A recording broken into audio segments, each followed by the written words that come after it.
Bag साहब आपसे आगाज़ करते हैं। बेग साहब, ये इस वक्त जो हुकूमत दावा कर रही है कि बड़ी बेहतरी है उन माशी आशारियों के अंदर, फिर ये भी बात हो रही है कि पहले खुद IMF जो रिपोर्ट दे रहा था उसको तो मान लिया गया कि जनाब ये बड़ा मनफी में जा रहा है। अब तो IMF जो रिपोर्ट दे रहा है वो भी बेहतरी की अगले आने 1 साल के लिए 2 साल के लिए। तो क्या वाकई मईशत में पिछले 2019-20 के बाद 20-21 में वो बेहतरी हुई है? और क्या 21 और 22 का बजट और जो मईशत का एक रुख तयन कर रही है हुकूमत, वाकई बेहतर होगा? Thank you very much, Mudassar साहब। It's always a pleasure to be in your program. देखिए, पहले जैसे आपने अभी इंट्रो में किया कि कुछ अरसे पहले नए वजीर खजाना आए जो तीसरे वजीर खजाना थे, और आते के साथ उन्होंने इस तरह की स्टेटमेंट दी कि पाकिस्तान की मईशत जो है वो तबाही पे दहाने पे खड़ी है। साथ ही उन्होंने प्रीवियस हमारे फाइनेंस मिनिस्टर थे हफीज शेख साहब बताया कि उनकी तमाम पॉलिसीज जो खराब थी, जिसमें इंटरेस्ट रेट जो था वो बहुत हायर साइड के ऊपर था, और उन्होंने ये भी कहा कि IMF ने हमें बहुत गलत डिक्टेट किया है, हमें उनकी शराइत नहीं माननी चाहिए थी। जब उन्होंने इस तरह की बात की और तो इस तरह का एक तासुर जो था वो पैदा हुआ कि इस बार की हालात जो हैं वो लास्ट ईयर की तरह ही हमारे होंगे, और GDP जो है वो जिस तरह माइनस में गई थी इस बार भी शायद वही हालात हैं। मगर कुछ दिनों पहले सडनली हुकूमत ने यह अनाउंस किया है कि नहीं जी, हम 3.94% GDP जो है वो इस बार अचीव कर रहे हैं, जो कि अच्छी चीज़ है, टू बी वेरी फ्रैंक। अच्छा, अभी आपने एक चीज़ और भी कही है कि through out this year IMF और वर्ल्ड बैंक कहता रहा है कि पाकिस्तान की जो GDP होगी वो 1.5 से ज़्यादा नहीं होगी। तो अब जो हुकूमत ने ये कहा है कि 3.94 है,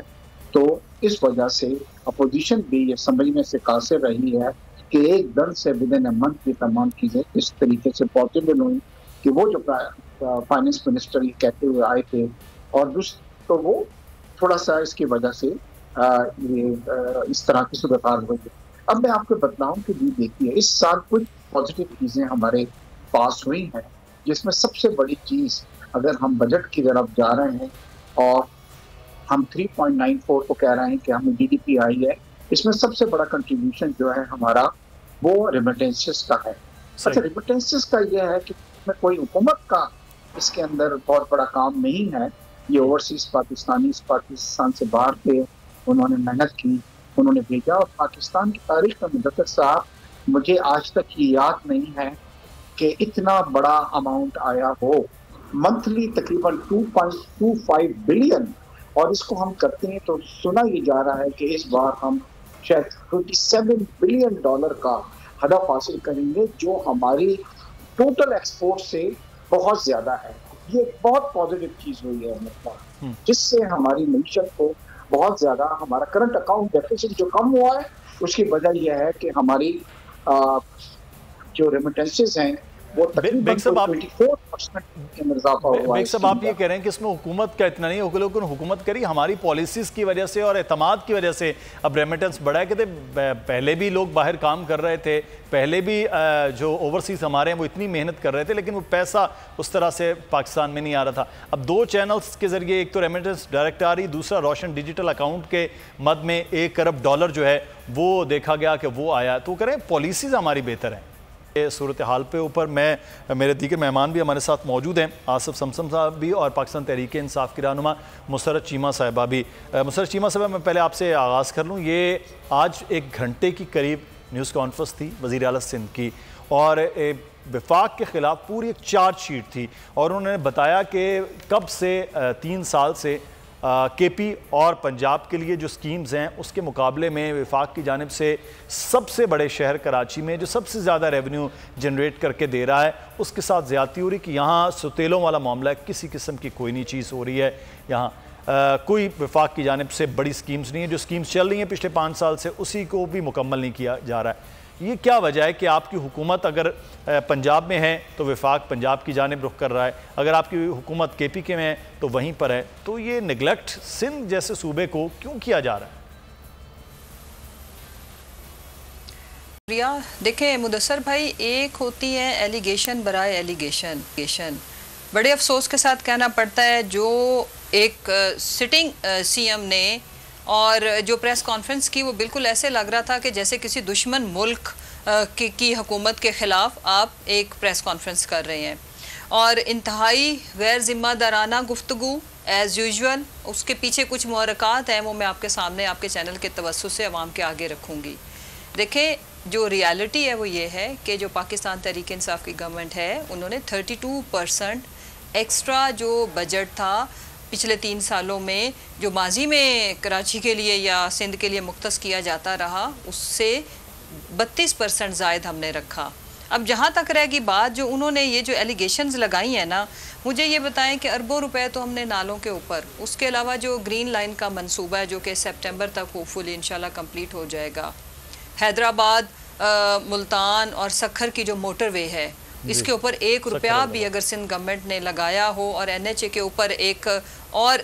हर वक्त ये जिस तरह से एलिगेशंस लगाते रहते हैं, उसके अलावा मैं ये अर्ज़ करूं कि पाकिस्तान तहरीक इंसाफ की गवर्नमेंट ने अगर सिंध के लिए जो कुछ किया है और आगे मज़ीद, इमरान खान साहब भी वो वज़ीर आज़म है जिन्होंने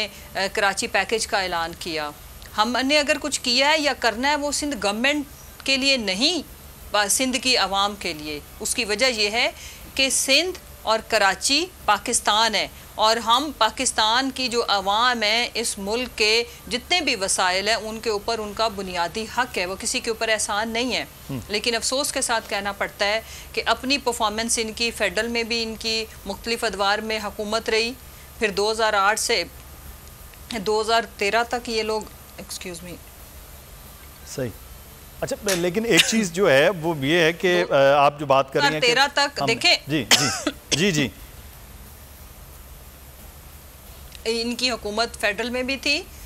13वां साल है इनका सूबे के अंदर हुकूमत को। जी मुसलसल ये क्रिटिसाइज़ करते हैं सिर्फ आवाम को गुमराह करने के लिए, अपनी नालायकी, नाअहली और करप्शन से नज़र हटाने के लिए। ये बताया जाए कि 13 साल अगर इकट्ठे किसी हुकूमत को मिले, जबकि उनकी फेडरल में भी उनमें से 5 साल हुकूमत थी, इन्होंने सिंध की क्या बेहतरी की, सिंध के लिए क्या ये करके लाए, और इन्होंने सिंध के हालात पहले से कितने बेहतर किए, कराची के हालात कितने बेहतर किए। इनकी परफॉर्मेंस ये है कि कूड़ा तक इनसे नहीं उठाया गया, वो भी फेडरल गवर्नमेंट या आपकी आर्मी आती है और वो उठाती है। नालों के ऊपर इन्होंने कब्ज़ा कर लिया, जिसकी वजह से तारीख़ का बदतरीन सैलाब वहाँ के अवाम को भुगतना पड़ा। कहने का मतलब ये है कि ये बेसलेस एलिगेशंस लगाने से आपकी जो दीवार पे लिखी हुई हकीकत है उसको आप झुटला नहीं सकते। सो हमारे पास जितने भी वसाइल हैं, प्राइम मिनिस्टर इमरान खान का जो विज़न है वो पूरी कौम के लीडर हैं, पूरी कौम के प्राइम मिनिस्टर हैं, वो किसी एक सूबे के नहीं हैं। किसी सूबे के साथ वो डिस्क्रिमिनेशन कर ही नहीं सकते, उनका खमीर ही इस तरह का नहीं है। वो सियासत बराए सियासत तो करते ही नहीं है, ना वो वोट बैंक को इन्फ्लुएंस करने के लिए करते हैं। वो मुशर्रफ साहब, आप कुछ ही देर के बाद वज़ीर आज़म की आवाम की तकदीर बदलने के लिए आए हैं। किसानों से भी बात कर रहे हैं और ज़रा इस्लाहात के हवाले से भी बताएंगे कि क्या किया जा रहा है।